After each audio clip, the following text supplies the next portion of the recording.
Hello and welcome. My name is David Pitlick. I am the site assistant at Bennington Battlefield, and today I am going to share with you the first of what will hopefully be a series of videos taking you through a virtual tour of the battlefield using Google Earth Pro. Google Earth Pro has a variety of interesting features that make it well suited to this particular application. We can actually overlay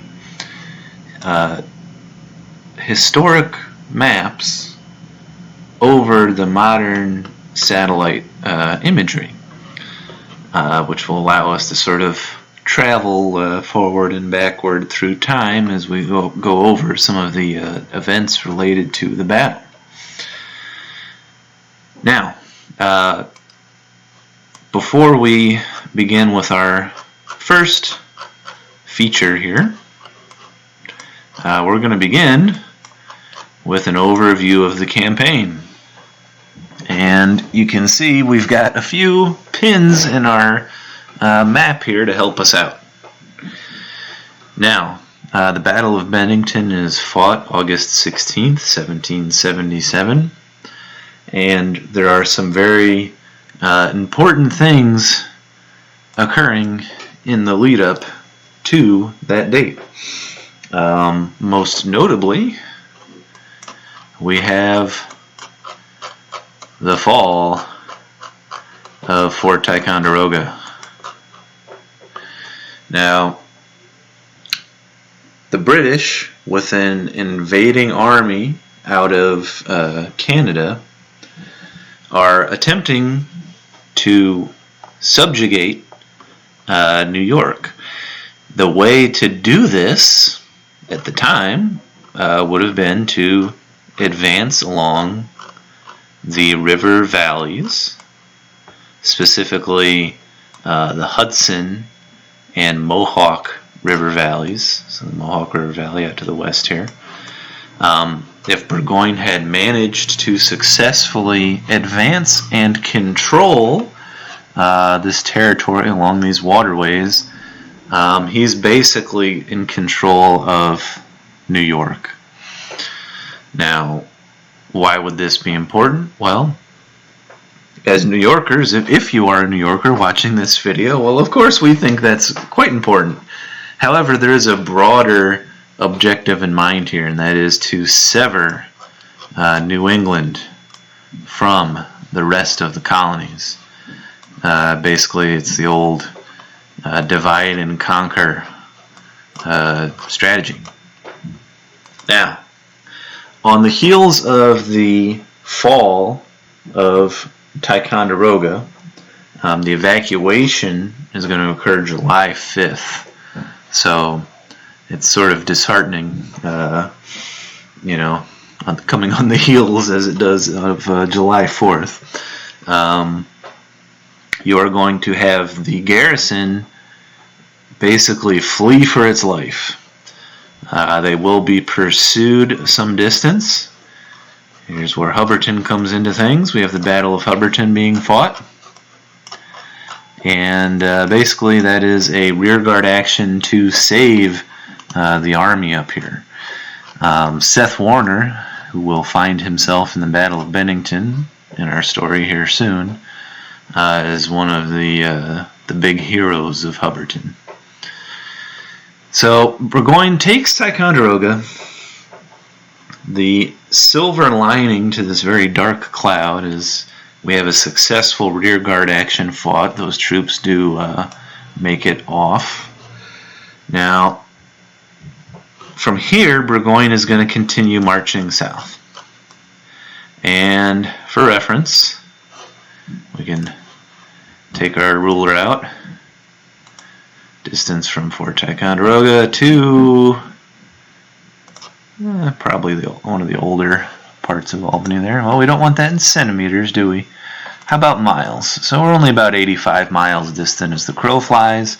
You would think, well, okay, today that's really not a terribly long distance. You can just hop on the Northway, get there relatively quickly, right? Well, we're talking about the 18th century. We're talking about an army of, about at its peak, maybe about 8,000 men. So you are not going to get to Albany in a day. Burgoyne is going to make a series of stops. Important for Bennington, he is actually going to direct a detachment through Castleton. This is sort of like the dress rehearsal for Bennington. He sends a small detachment through there.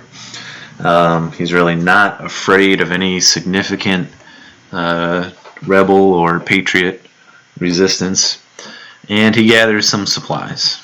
So you have a little success there.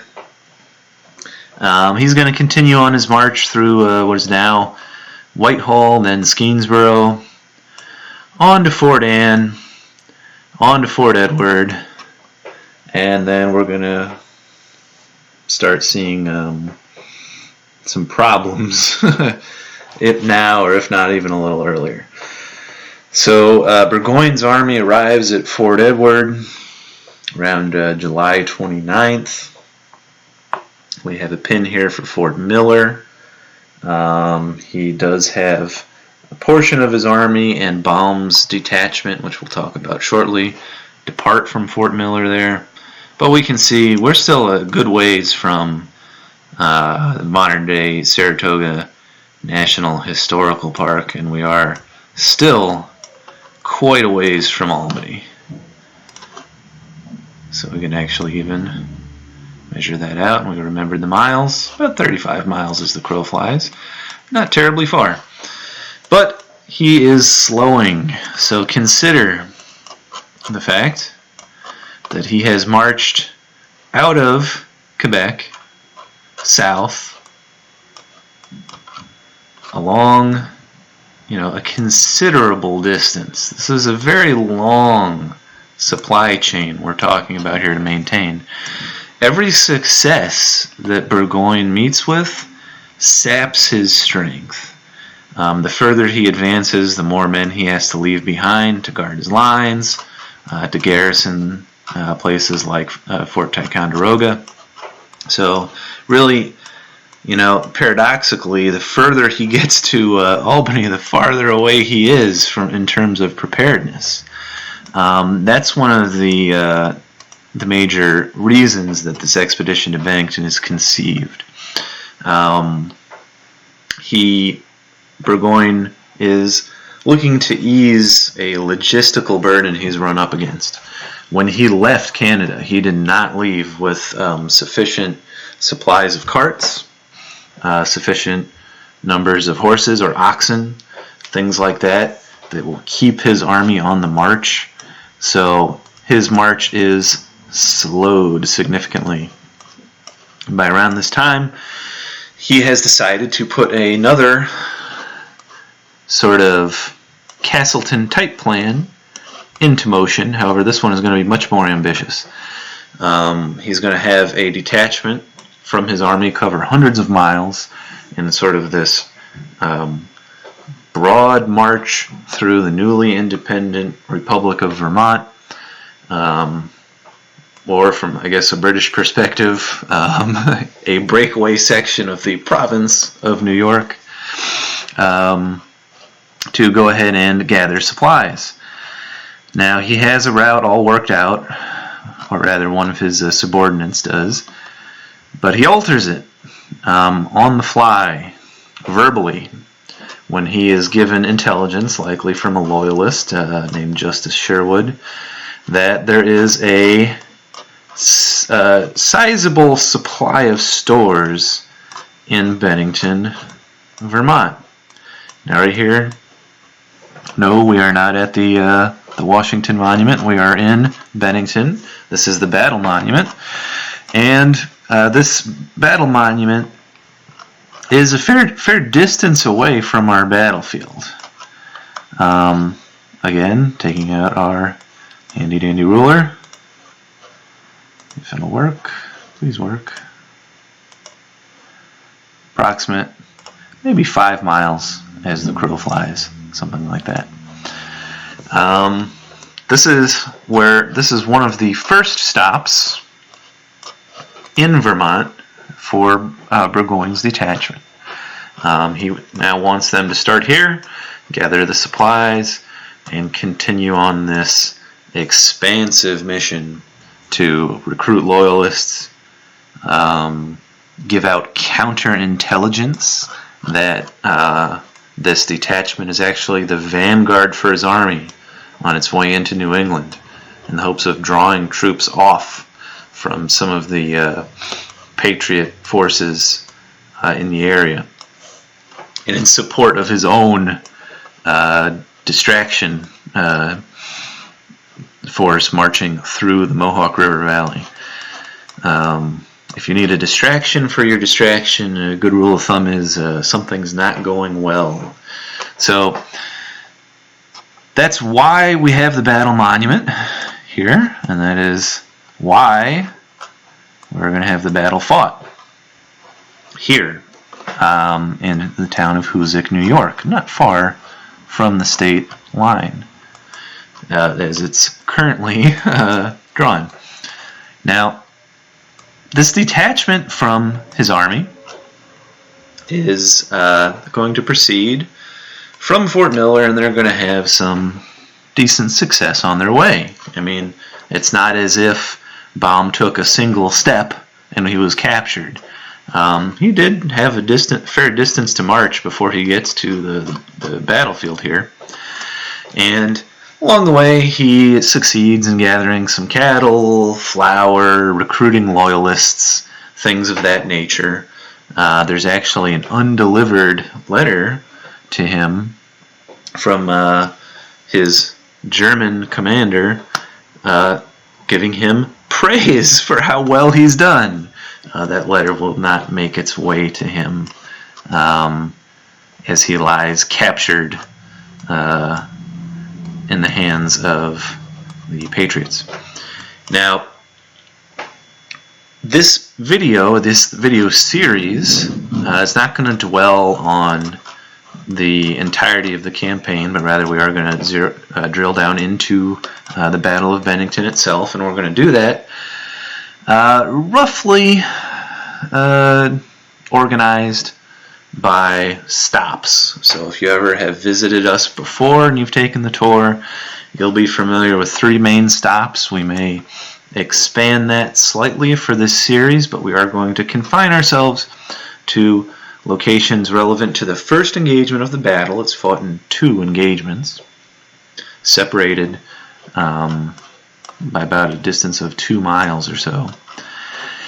And we are going to also confine ourselves to state property, land belonging to the current state historic site, and avoiding discussion of any action that may have occurred on private property. Now, to begin, we're going to take a look at Hessian Hill, as it's known. Now, the term Hessian, that's just what Americans were slapping onto any group of Germans at the time. They weren't really distinguishing between different principalities, which is fine. Of course, in our battle, the Crown forces, which for shorthand I'll just call the British, were really made up of only about 50 redcoats, actual British troops. For the most part, the core of the professional forces here were actually German, or, if you will, Hessian, really Brunswickers. Although we did have some Hesse-Hanau artillery men that we'll talk about here. Now, this force is going to be squaring up against a force of militia. We are going to have militia gathering under the command of General Stark, who gathers some New Hampshire militia, marches to Charleston, to Manchester, finally to Bennington. He has come at the behest of the government of Vermont. They are aware that if Burgoyne makes any significant move into their new independent republic, they will have a hard time repelling him. So the call for assistance goes out to New Hampshire. Stark answers that call. He's going to have, in addition to his New Hampshire militia, Vermont militia. You're going to have Herrick's Rangers and the Bennington militia joining Stark. In addition to that, you're also going to have militia out of the state of Massachusetts, which without the the political boundaries here, we're talking about the Berkshires, we're in this general ballpark. They're all going to answer the call.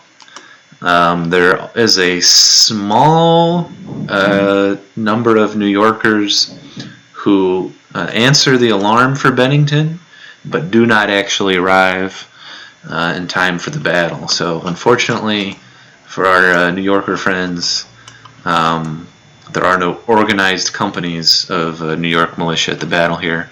Although that's not to say that there might not have been a handful of New Yorker patriots sort of turning out in a haphazard fashion.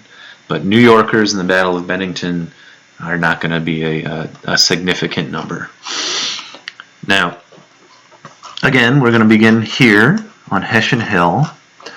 When Baum makes contact with General Stark's militia, that occurs, we'll just say somewhere around here. We're not going to get too detailed when it comes to private property, but some miles to the west here of the battlefield. There's a small skirmish between Baum's vanguard and about 200 militia under Colonel Gregg that take some shots at Baum and retreat, informing Stark of Baum's numbers. Baum, for his part, captures some Americans, and they give him relatively reliable intelligence. They give him an accurate count of Stark's numbers at the time. So this is all occurring on August 14th. So we are still 2 days before the battle. Baum's orders were very clear not to take any unnecessary risks. So he is not going to charge headlong into Stark's militia.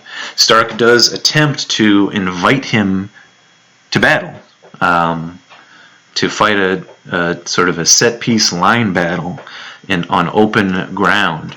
Baum does not take this bait. He rather follows his orders and establishes a ring of defensive posts.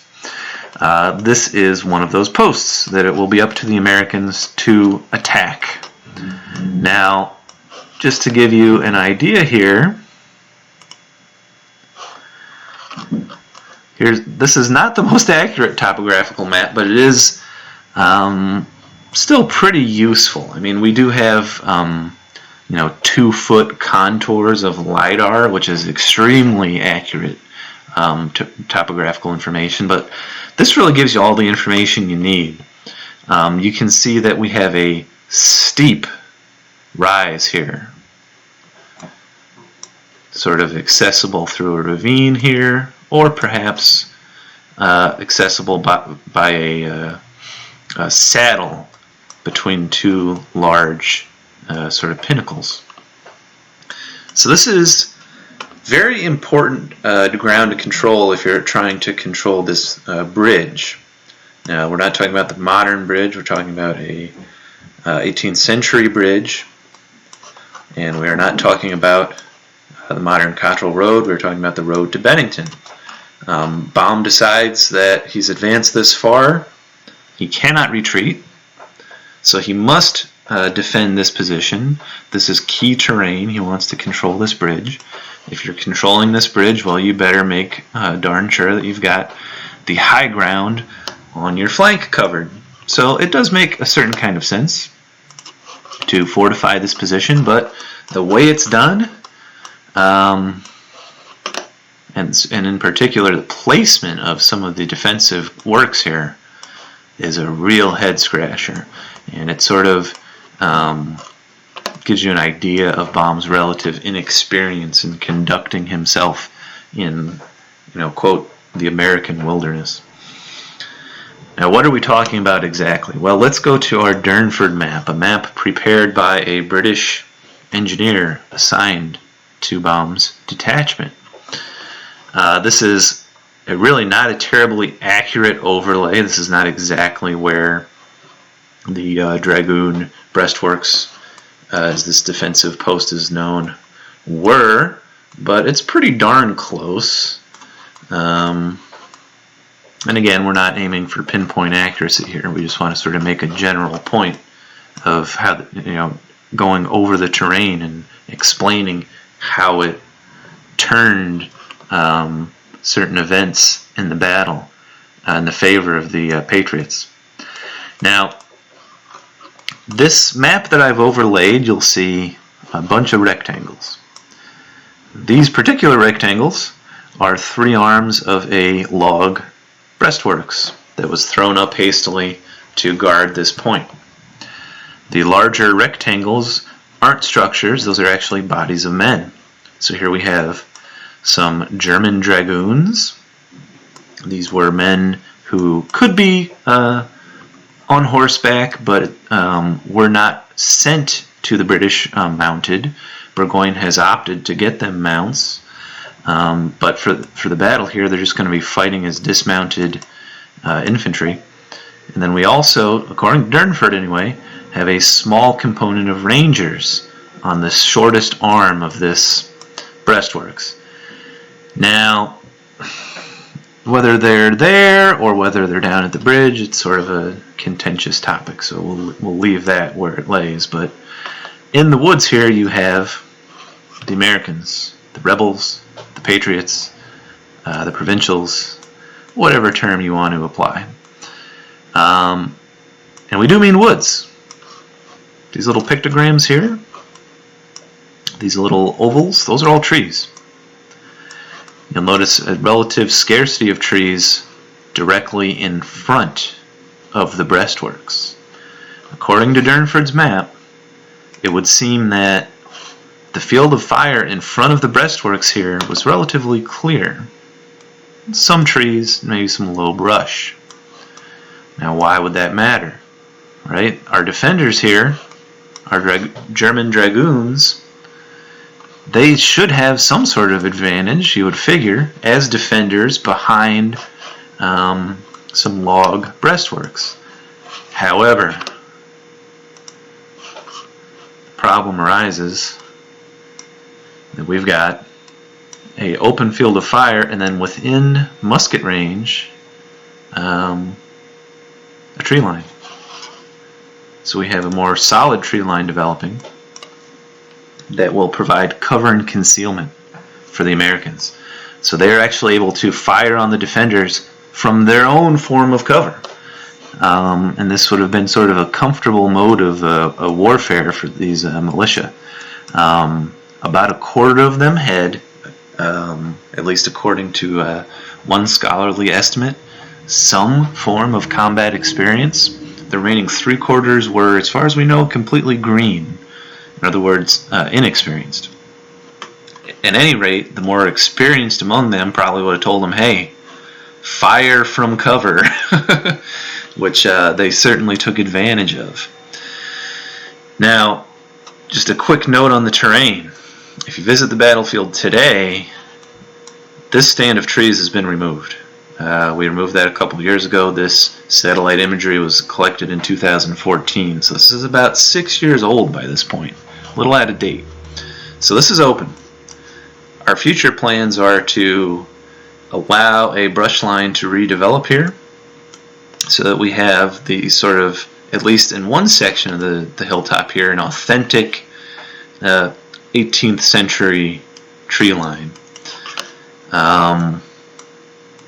So keep that in mind.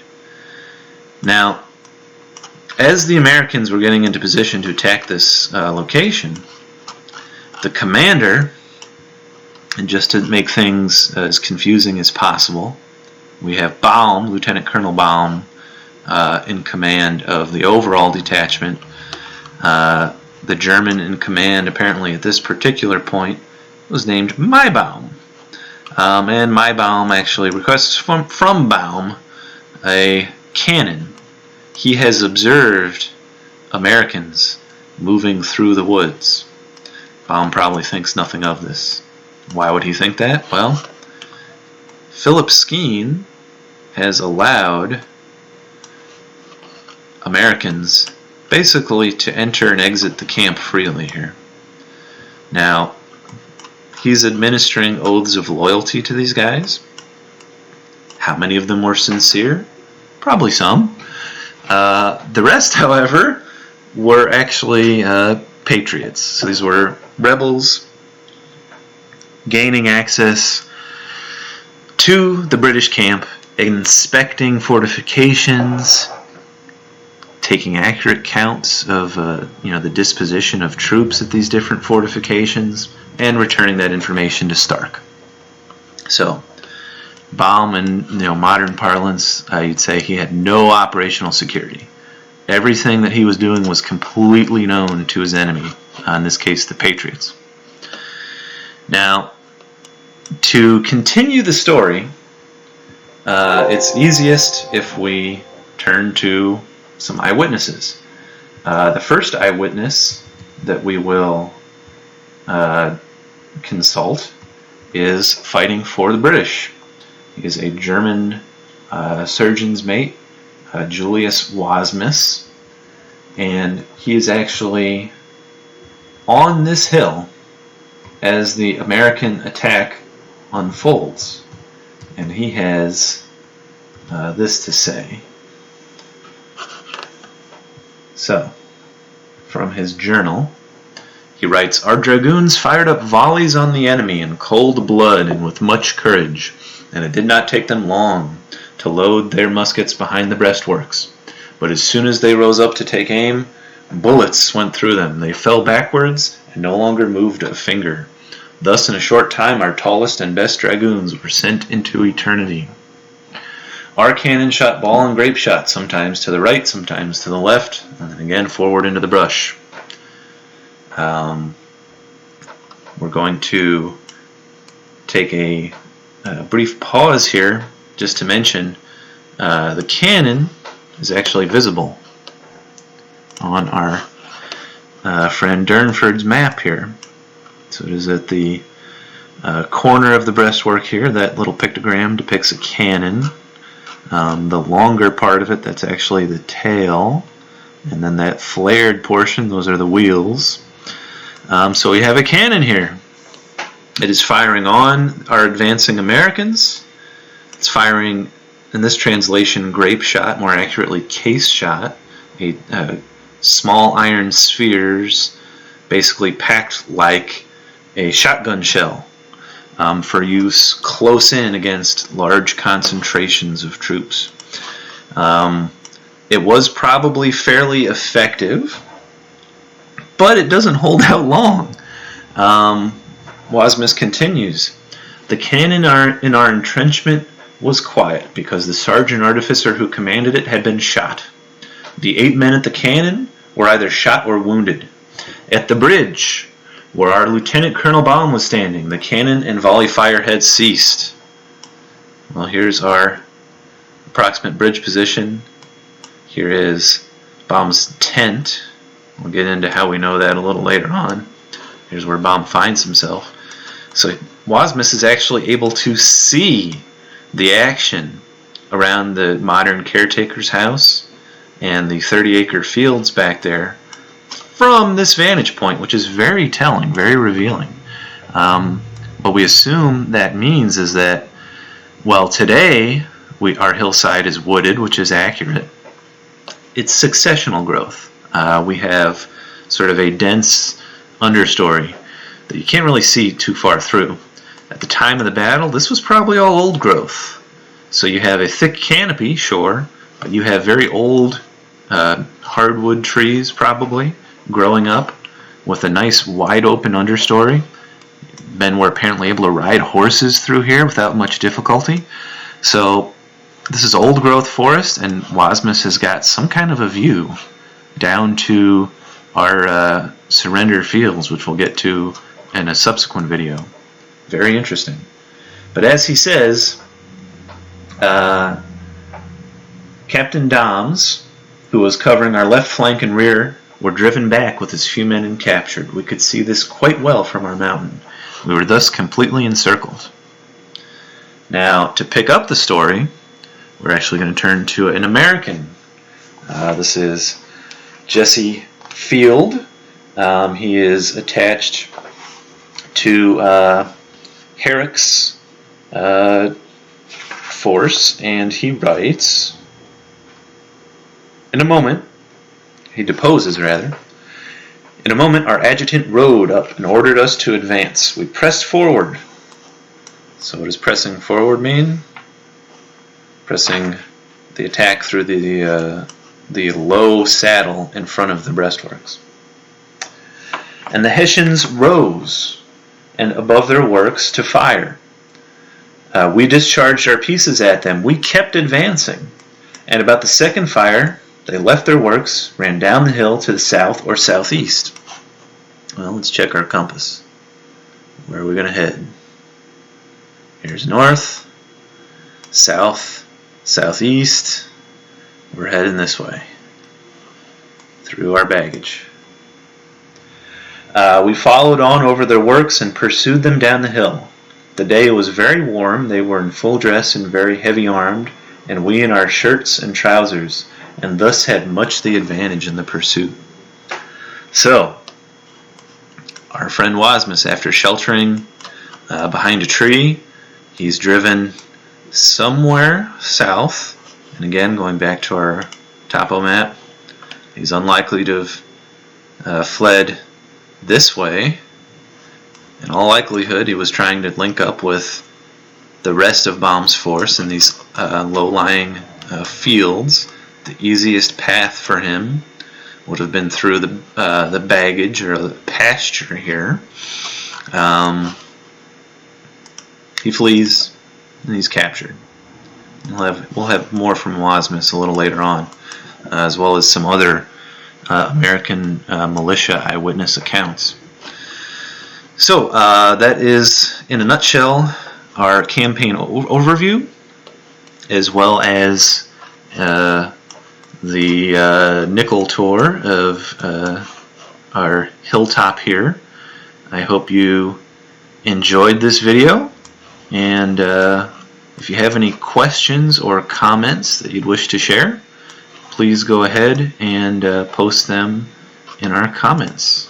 Thank you very much.